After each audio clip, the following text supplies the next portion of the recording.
尊敬的网友朋友们，大家好，我是有技术的锅炉工。今天呢，和大家介绍我这个小冰箱嘛。我这个小冰箱还是挺迷你的，是吧？它的品牌呢叫冰熊。这个小冰箱呢是我在某多多上买的，260块钱啊，不贵啊，新的。它呢是冷藏室是36升，冷冻室呢是22升，总共呢是58升。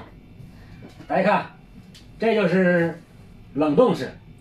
这冷冻室里面呢，我买了2袋饺子，买了2袋饺子冻上，是吧？因为呢，天天在咱们吃食堂，有的时候不爱去食堂吃饭，有的时候呢想吃饺子了，就买点这速冻饺子，是吧？在冰箱里放着，想吃了呢就煮点。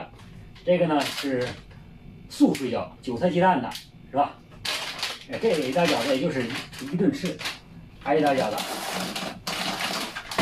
这类饺子是思念的，是吧？灌汤水饺3鲜的，这是1000克的。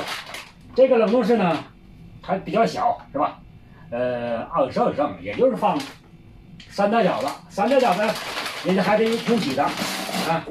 这一袋饺子，你说也就放这些东西。多了呢也就放不下了。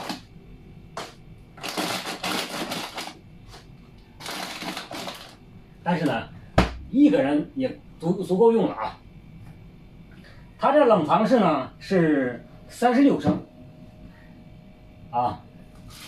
大家看，这是中午去食堂吃饭，然后带了点剩菜回来，是吧？一个馒头，一点豆角，因为在食堂呢打完饭呢没吃完呢浪费也不好，所以说呢我就装在这保鲜袋里面了。晚上呢简单吃一口。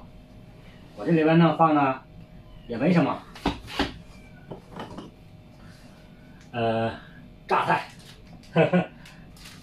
哦，这儿还有一个馒头，省吃俭用啊。你看这馒头都放在保鲜袋里边冷藏放着起来，是吧？有的时候晚上自己煮点面条或者是熬点粥，就一顿饭。啤酒，夏天了是吧？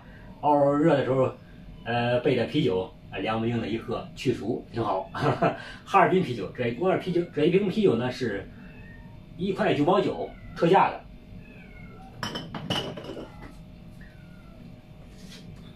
这个呢就是我这冰箱，是吧？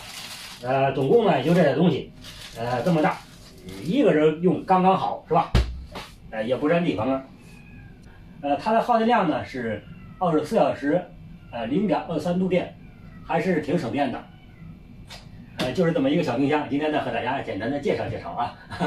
如果大家就是说烧锅炉，是吧？那个需要就是住单位，可以考虑买一个。买旧的不太好，我觉得这些东西新的也大也新的是吧？大小呢也合适。等到你想往哪搬的时候，它也方便。那个大的搬什么的，或者是挪动什么的都不方便。这个呢，一周走了。好了，谢谢大家了。今天呢，主要是给大家介绍我这个小冰箱啊。